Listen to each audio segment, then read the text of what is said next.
I'm Laura Lucas Magnuson, and this is The World Unpacked.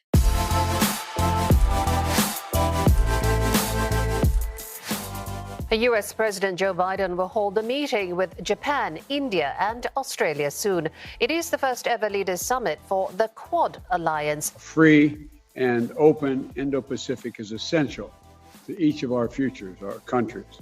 The United States is committed to working with you, our partners, and all our allies in the region to achieve stability. We are united by our democratic values and our commitment to a free, open, and inclusive Indo-Pacific. U.S. Secretary of State Anthony Blinken and Defense Secretary Lloyd Austin are heading to Japan and South Korea for 4 days of talks. The Asia trip is intended to establish a more pacifying approach.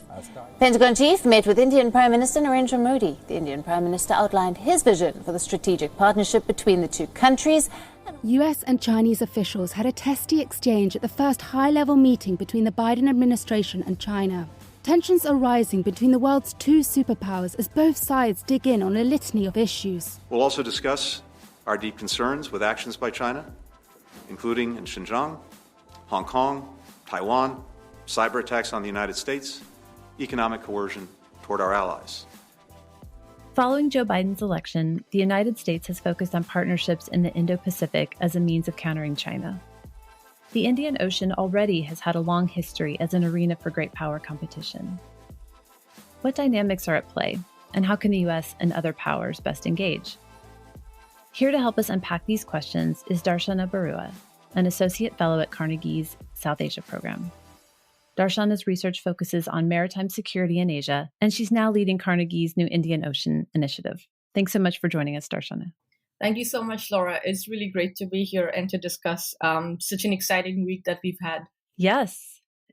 Busy week for the Indo-Pacific. Darshana, last week, U.S. Secretary of State Tony Blinken and Secretary of Defense Lloyd Austin traveled to Asia to meet with allies in the region, including Japan, South Korea, and India. Blinken and National Security Advisor Jake Sullivan also met with Chinese counterparts in Alaska for what became a pretty tense first meeting. So it was, in fact, a busy week for the Indo-Pacific. Before we jump into the specifics, what signal do you think the Biden team was sending with this being its first foreign trip when even Mexico and Canada start off with video conference pilots? And thanks, Laura. Absolutely. I think you're right in terms of this whole trip was more of it's very symbolic and strategic. I think prior to President Biden took office, there was a lot of questions regarding how the Biden administration would engage with China. Would the Indo-Pacific survive? What kind of framework there would be? In fact, there was a lot of criticism or skepticism whether it would even last and whether it was sensible to do some of the things that has been done in the past. And I think this administration really dived into the topic, into the question, and this was a very symbolic and strategic gesture to say that first, that the Indo-Pacific is here to stay, and it is the strategic theater and the framework for for Washington's foreign policy, military, and strategic engagements.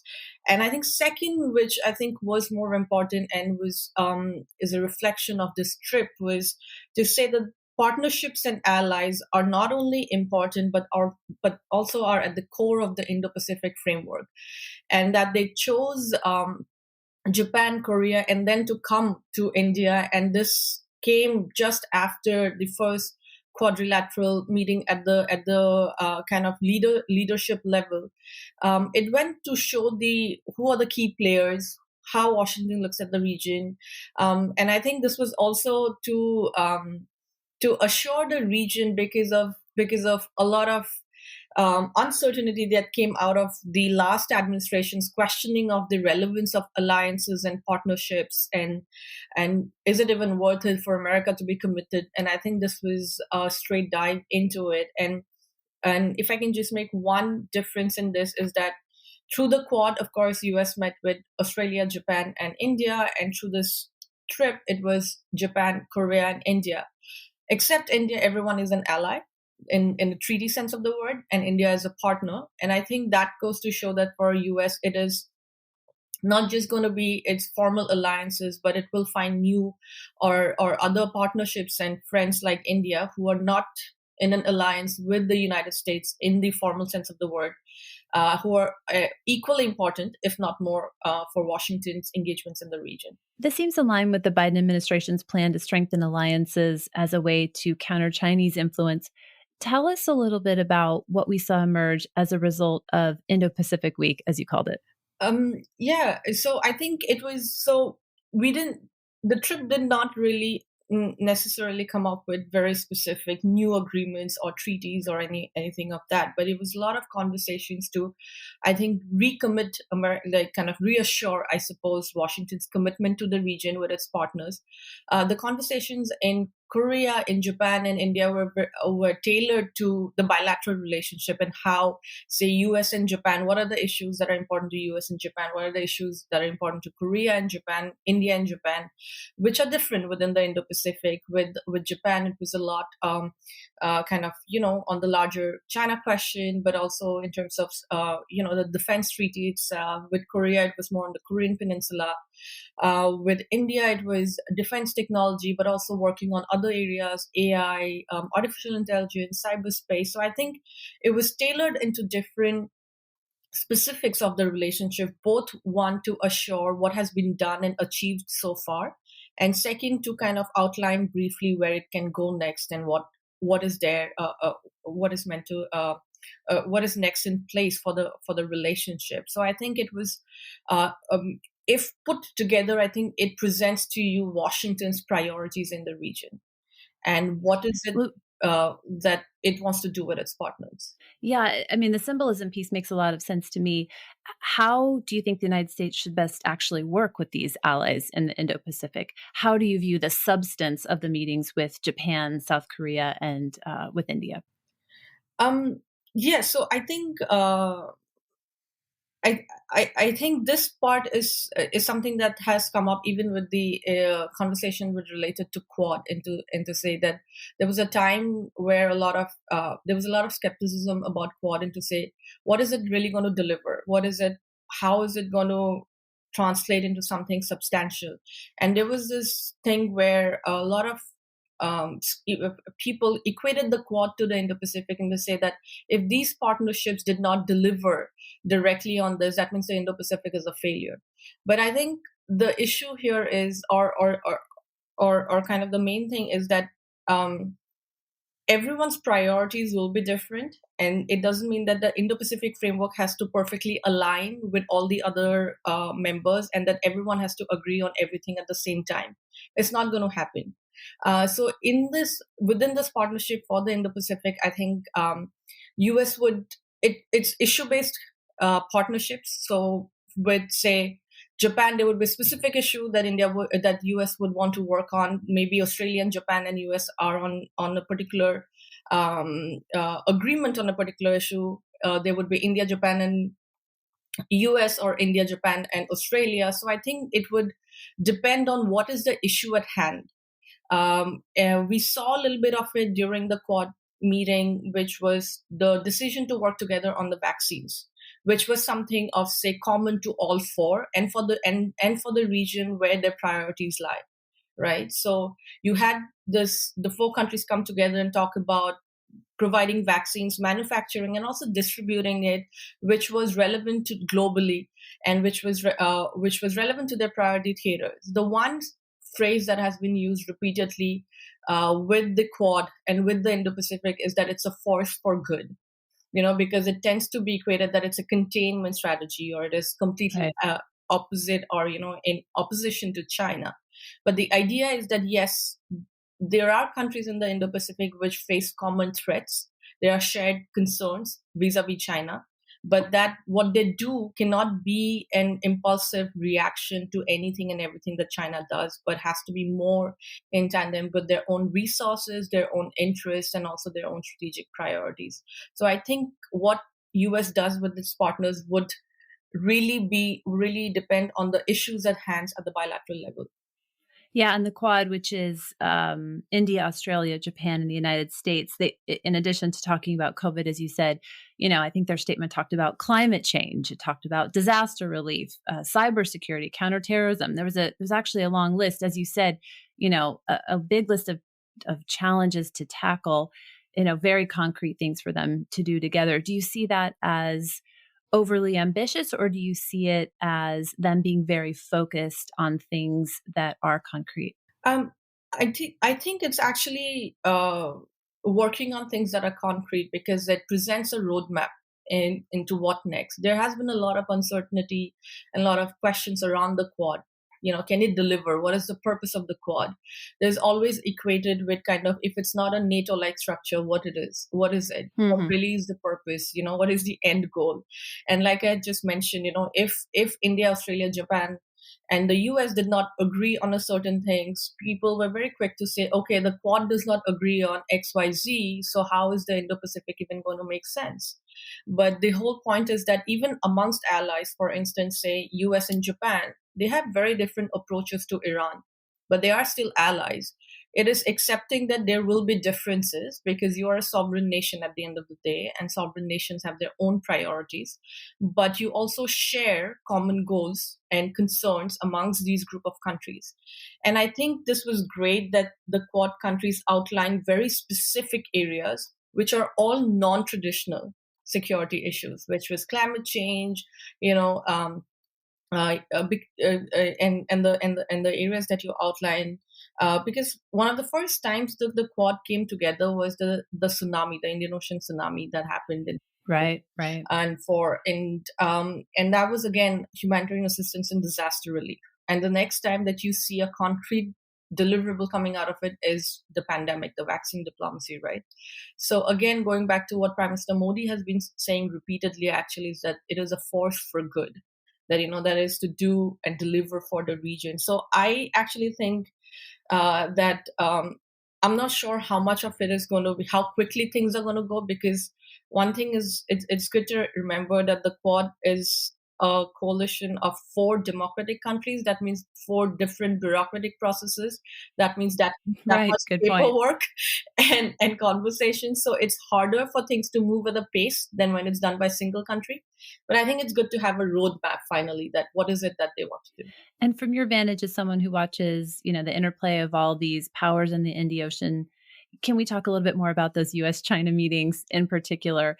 Did Indian Ocean issues come up amid all of the headlines we saw about kind of the banter back and forth on human rights and things? But, how did the Indian Ocean itself come up? The Indian Ocean itself did not come up, but I think it was it's embedded within the larger relationship and the whole competition between US, China, and how they look at the region. I think this was more of a conversation to set the stage for the bilateral relationship between US and China. And that's why I think we saw so much of pushback toward each other on issues. I mean, the Chinese side, talking about human rights issues in the US, which is something that they feel that Washington talks about a lot for China. So I think it was more to set the tone that, and it is something that is reflective of China's ambitions and engagement in the region, which is to say, I am going to be a great power, so I will not be pushed around. And it was, I think, symbolic, not just for its domestic audience, but also to its regional partners, to say that, look, I will stand up to the United States as well, which is the superpower, which is the bigger player, the big boy in the club. So I think it was more to kind of set that. So we didn't see much, I think, specifics of Indian Ocean or even South China Sea as such, or specific areas, but it was more on the wider relationship. But I assume that it is embedded within the larger conversations in there. We'll be right back to dig deeper into the history of power and competition in the Indian Ocean.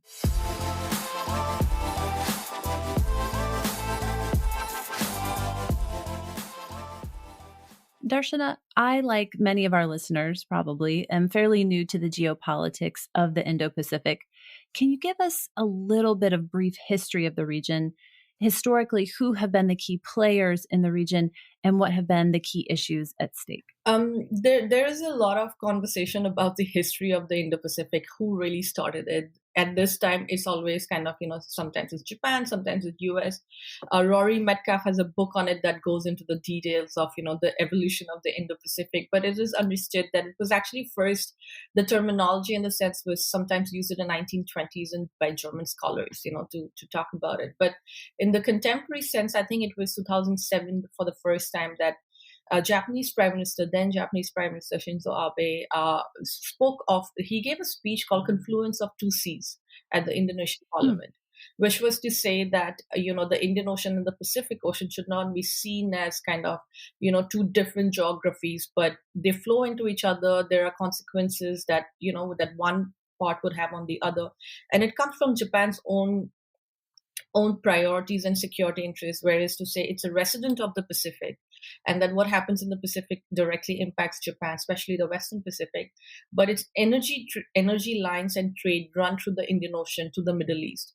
So if something happens in the Indian Ocean, and even if the Pacific is completely calm, it will affect Japan. But its constitutional limitations after the war restricts Japan's ability to engage in the Indian Ocean. So I think it was a way for Japan to kind of put the two theaters together and bring it together. But actually, it was Australia who is the first country to have defined Indo-Pacific as a geopolitical theater formally in documents. In 2013 white paper, Australia defined their immediate security environment as the Indo-Pacific.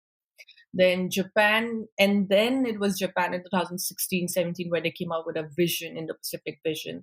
United States then, of course, adopted that, and US took a step ahead and renamed the Pacific Command into Indo-Pacific Command.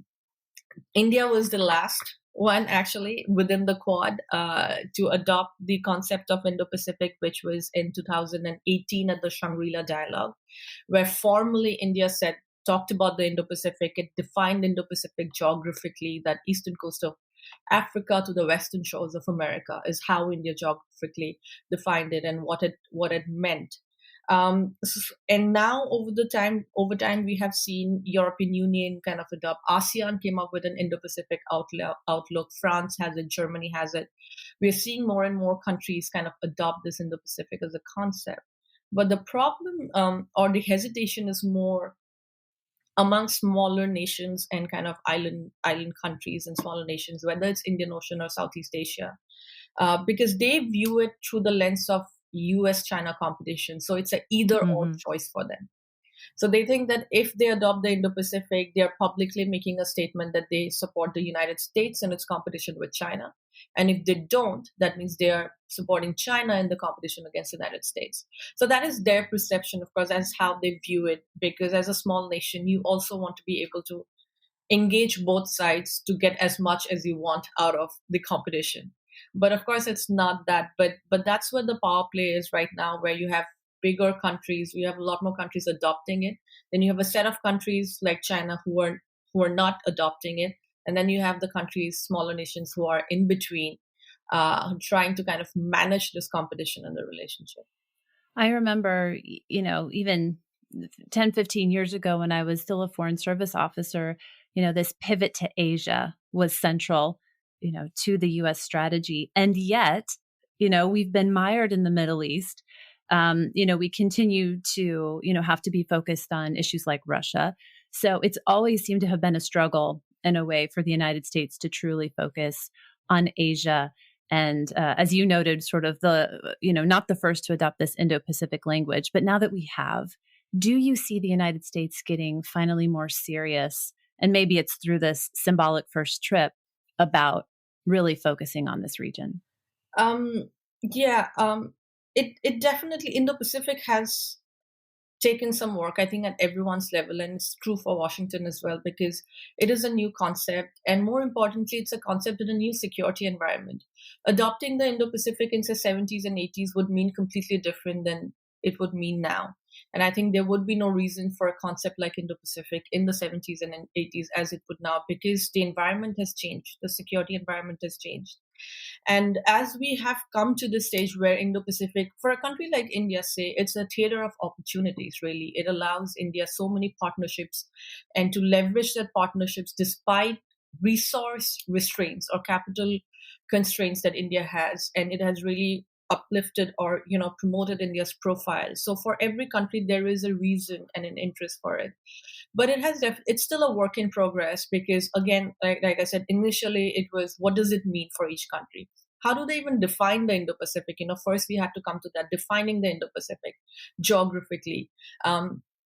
It was in the 2019 Raisina dialogue, I believe, where United States, Matt Pottinger said that, for Indo-Pacific is Kilimanjaro to California. He was trying to kind of define the geography because until then the conversation was that because the Indo-Pacific from the military sense was handled by the US Indo-PACOM command, which is based in Hawaii, and Indo-PACOM stops at India. So it doesn't go west of India. So it does not engage with Africa and Middle East and kind of the island nations. Whereas for India, it did. So when India and US were talking about Indo-Pacific, was it really talking about the same geography?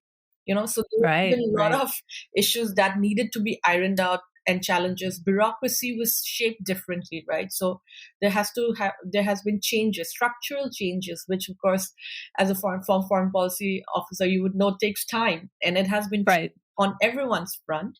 But I think now we are finally, after the conversation, we know now that, I think most governments, including Washington, has acknowledged and adopted and kind of taken on the Indo-Pacific. The question is now delivering it, right? Deliverables.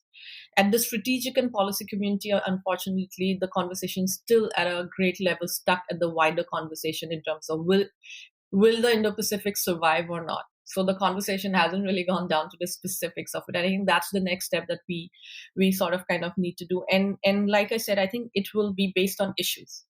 I think countries will come together to work on specific issues that are of concern because it's just too vast to work on, say, okay, this is an Indo-Pacific initiative.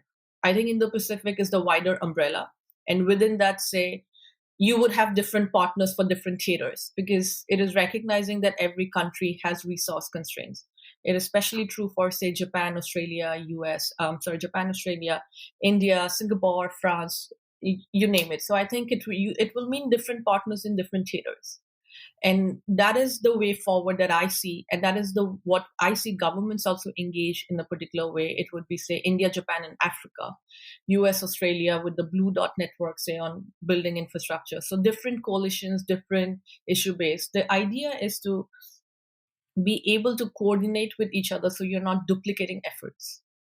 And I think we have platforms for that, but that's how I see this going forward.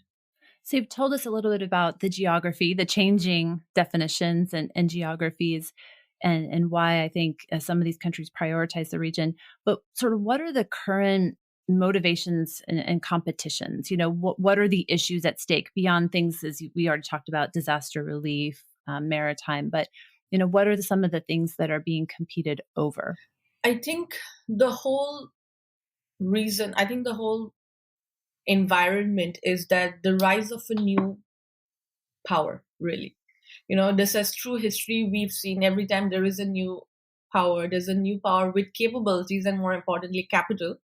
It can make changes to the security order. Now, the country... And this is China. This is China, right? So this is China with its own... And here, I think that it is true for any country that is rising and has the capacity and the capital to back their diplomacy, would do what China is probably doing, which is to make space for itself in the world, in the security architecture that was established after the Second World War. But what does that mean for countries like India? What does that mean for countries like Japan? What does that mean for countries like Australia? Does China's rise benefit countries like India? Does a structure or a security framework under a Chinese kind of security umbrella will take care of India's interest? I think over time, India has found out the answer is no, especially with kind of concerns that you've seen over the border. To be frank, I think the Prime Minister, the Modi government did make a lot of effort to connect with China to say that, okay, we will cooperate where we can and we'll compete in some areas, but we won't make it a completely competition, kind of hostile relationship. But that conversation completely changed in last summer when India and China had a standoff on the northern border, which resulted in deaths of Indian soldiers. And that conversation completely changed it. And I think now there is no doubt that, India and China is in this competition that isn't going away anytime soon. And I think it's similar for countries like Japan and Australia to say. So that is a larger concern for what you're competing against, which is to protect your own strategic space from a new rising power.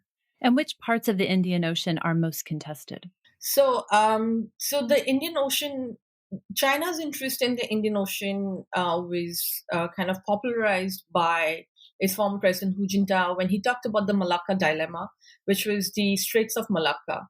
So, and all of China's energy imports that fuels the country comes through the Indian Ocean, and it comes through the Straits of Malacca. So the idea was that, or the concern was that unless China is able to protect those energy lines, United States or even India could block off that straits, cutting off China from its supplies, which would cripple the country economy and you'll not be able to sustain. So the whole conversation in the Indian Ocean has been around kind of, establishing a presence in the Indian Ocean region for China to protect its sea lines in the going through the Straits of Malacca. But so it's the Eastern Indian Ocean, which seems like very contested. But I think from my research and from my kind of observations, I think Chinese presence will come from the Western Indian Ocean, from the African coast, because that's where a vacuum is. So China established its first overseas base. The first military base in the world that they established was in the coast of Africa. It was in Djibouti. And the reason they were able to do that was because the Western Indian Ocean has really been left quite vacant by United States, by India and others. France is the only player there, but there's a lot of colonial history. It would be easier for China to establish, present a foothold on that side, and then move towards the east. So I think, and we saw this in General Austin's kind of visit to India. In his tweets, he kept saying, we talked about the need to collaborate in the Indo-Pacific and the Western Indian Ocean. So he really very specifically pointed out the Western Indian Ocean, which I thought was a great welcome, because there definitely is a need to look at that side. You just mentioned shipping lines, and close listeners of this podcast will know that I am interested in the interplay between the private sector and geopolitics. So how do issues such as shipping and trade routes manifest in competition here? Do these economic issues tend to line up along national positions, or does it become a little bit more complex when we add that in with the security issues that we've talked about?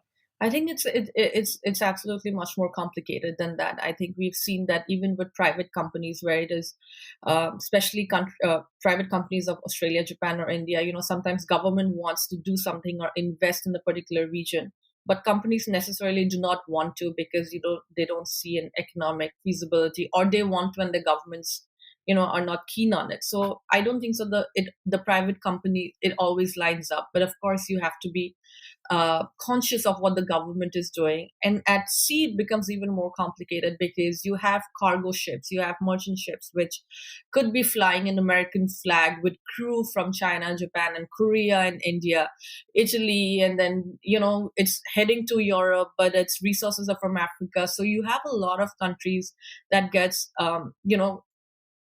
involved in it. So there is that also question about when you talk about blocking off sea lines of communications, who are you really impacting? Is it only going to impact China, or is it also going to impact others, because everyone else also has businesses tied to each other? So I think it's not going to be that easy. First of all, targeting specific ships is also very complicated. And I think the private sector part of it is very complicated, and it would it will require some work through it. And this is what makes the point that, the whole question of Malacca dilemma or blocking each other's communication lines is not going to be as easy as sometimes it's made to see. Of course, it can be done with the right military assets. But I think if we are not talking about a World War III scenario, then absolutely it's much more difficult, and here merchant shipping plays a big role in it, and so do insurance companies. We'll be back in a moment to talk about how the dynamics in the Indian Ocean are changing.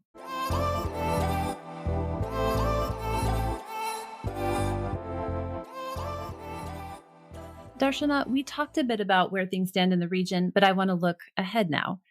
Are the dynamics in the region already changing? How and at what pace? Absolutely. I think the dynamics are really have been changing consistently, especially in the last decade or so. And I think countries are only just catching up now because they're seeing this change through China. Just to kind of give an example, whether in the Indian Ocean region, China is, so if we talk about smaller countries in the Indian Ocean region, China is the only country with a diplomatic mission or a presence in each of the islands of the Indian Ocean. It's not US, it's not UK, it's not India, it's not France. It's nobody who says we are a resident of the Indian Ocean region. So, China has consistently invested and kind of engaged with these smaller countries, whereas any change that is coming from India or US or others is more of a policy that they have been forced to change because there is a competition brewing in the horizon. And smaller countries notice that. They see that, right? So it definitely is changing a lot. The one thing I think there needs to be more of is for US and others to be more present diplomatically in these countries too, because the first step of competition is to be aware what is happening. And if you don't have diplomatic positions, missions in there, if you don't have enough or regular interactions, are you really aware of what's happening in the region, essentially? And I think that's a gap that needs to be filled. And I definitely think that the dynamics have changed so much in the sense that for the last, right after the Cold War, countries were really reliant on one or two countries, which is to say India or France or UK under the larger security structure of the United States. So if they were unhappy with, say, any of the key security providers, say India and France, they didn't have a third alternative to go to. Because, India and US were not in competition with each other. Australia was not in competition. Japan was not in competition. The competition is coming from China. So the alternative now is China. If you're upset with India over something, if you're upset with France over something, and if the third alternative is not coming from any of the friendly countries, it's coming from China. So I think that's where the dynamics have changed. And that's where a lot of countries are struggling to realize what is happening, because they felt, oh, but we've been in this region for 20, 30, 40 years. What's changed now? Well, it was the complacency. I think it was a strategic inertia from these countries who said, we've been here for so long. It's under a strategic influence. How is that going to change? And that change has come from the point that there's an alternative player. Well, in addition to diplomacy, you wrote recently in War on the Rocks about how the United States should also be thinking about its military presence in the region. Tell us the state of play of that and what adjustments you think should be made. So the U.S. presence in the Indian Ocean is divided between three combatant commands, the military presence, which is Indo-Pacific, and then Central Command, and then Africa Command. But Indo-Pacific is under Indo-Pacific, and the Indian Ocean kind of stays under Indo-Pacific, who doesn't look beyond India. So you're not really engaging at the region beyond India and Maldives, which really lives out about 60 to 70% of the theater. CENTCOM is very engaged on Middle East and kind of, continental hostilities.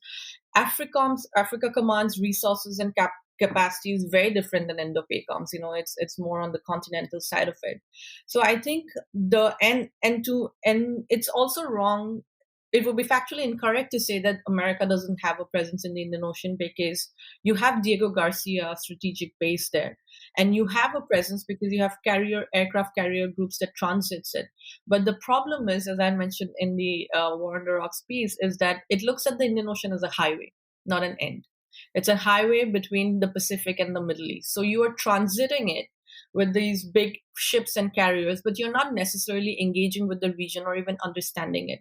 So the argument is that the need for Washington to look at the Indian Ocean as one space, from coast of Africa to the Straits of Malacca, from the Persian Gulf to the southern Indian Ocean, which would require more conversations between the three commands, and probably someone at Washington or DOD, at state or DOD, really monitoring the region as a whole. Right now, the region gets covered under different bureaus: Africa, East Asia. So you look at it from a continental perspective or a sub-region perspective. So so the U.S. engagement has to kind of cater to this, which is to work through the seams, the imaginary lines that Washington has created in the Indian Ocean, to work through those lines and to go beyond the Navy, really to leverage its Coast Guard, because the Coast Guard has really done well in the Pacific. It could apply some of those into the Indian Ocean islands and also the U.S. Marine Corps. So the maritime forces of the United States should come together as one to engage with the region. And that's one thing that I think could be done in US's new approach to the Indian Ocean region. What are the key concerns for island nations in the Indo-Pacific? You mentioned them earlier. Do these nations have leverage in the broader regional competition, or are they sort of, betwixt and between these major powers? So as a small nation, they have less, say, assets or kind of ability to affect change militarily, because they're not militarily that strong. But the two ways in which these countries have, that I think has agency now, especially after the end of the Second World War and over time, is first is the geography. Their geography is so important to the bigger players who are trying to create their own presence and dominance in the Indian Ocean region. So if your adversary or if your competition has a better access to any of the smaller islands in the Indian Ocean region, that kind of negates your advantages in the Indian Ocean region. So geography is the first thing that they have, and they understand that today. They understand it very well. They're holding these key geographies, and that it is of interest to the bigger players. And second is, they are part of the United Nations, right? So that's a vote each at the UN. So if you're talking about a rules-based order, if you're talking about, upholding UN and upholding norms, and you table a resolution or you table an issue, but you do not get support from these countries, then you are on the outside. You are, the bigger country becomes, I think, the nation on the outside of this rules-based order structure, which we saw actually with Mauritius on the issue of Diego Garcia. When Mauritius took kind of the case to the UN and there was a resolution adopted, only 5 countries voted in support of UK and US. Everyone else kind of either abstained or voted in favor of Mauritius, right? So now you had this smaller country change the United Nations maps of the region through the maps through the UN. So I think they do have agency, especially if we are going to talk about kind of a rules-based order. We started off this conversation by talking about the Indo-Pacific swing of Secretary of State Blinken, Secretary of Defense Austin. If you were advising U.S. policymakers, what pointers would you give them going forward? I think it would be to kind of define the strategic priorities within the Indo-Pacific framework, because as I said, it is a big framework, but I think it's the right framework to engage a wide variety of areas and issues under it. But I think it would be worthwhile to kind of specifically maybe prioritize what is important in the Pacific, what is important in the Indian Ocean. I really feel Washington has not paid much attention to the Indian Ocean part of the framework, and that requires a little bit more work. As I had mentioned, there is no desk, there's no agency in State Department or Department of Defense who's looking at the Indian Ocean as a whole. So it's still looking at it from silos. So I think that's one thing that I would say, to engage more. And that engagement did not necessarily come only through military assets or kind of, requiring more resources, but it's about to restructure the presence and whatever is available to reflect the security realities of the region at this point in time, which requires more engagements with smaller nations, more dialogue, more conversations to understand the perspectives, the realities on the ground. And the same question around India. How would you advise them to think about the region going forward? I think even for India, I think one thing for India would be to, to view the region through the changing lens.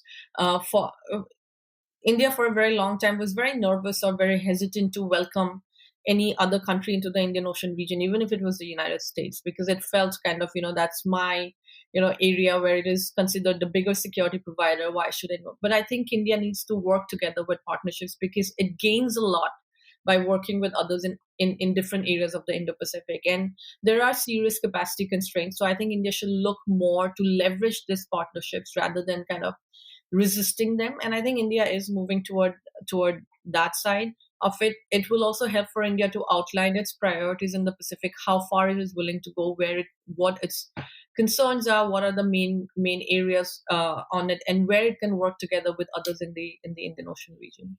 And China.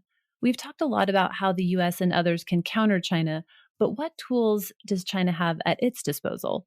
What advantages does it have here? At least in the Indian Ocean region, China has diplomatic advantage. China has a strategic and also economic. I think China has really invested in some of these, and they have been present. It doesn't have geographical advantages because China is quite far out into the Pacific. It takes time to come into the Indian Ocean region. And even if you look at the Western Pacific, China's geography is not the best from a naval point of view, which is why you have seen the militarization of the islands in the South China Sea to give themselves a better geographic advantages. So if China is able to bridge that gap in the Indian Ocean, whereas to say it can sustain itself in the Indian Ocean by creating bases and facilities, which I think is really a matter of time. I do think there's going to be a second base in the Indian Ocean region. I think it really would drive the competition into this whole race for base kind of, that everybody's racing to create bases, and it'll create a whole different level of arms competition. So China's advantages has been capital at this point, which is, I think, cannot be matched, not by just one country, but even 2-3 countries together. But I do think it can be managed by engaging better with the region, with the smaller nations and sovereign nations who do have that agency to affect this change. And we couldn't finish a conversation on the Indian Ocean and the Indo-Pacific without talking about climate change.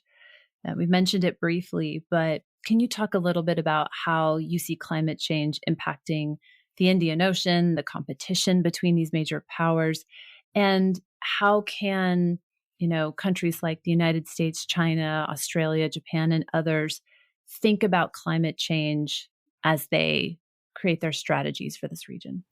No, it's a really important question because we tend to think about climate change and issues as softer issues. It's not a traditional security. You don't need a blazing navy to counter it, but in the maritime domain, it actually holds a lot of importance. For the smaller island nations, it's an existential threat, especially for a country like Maldives.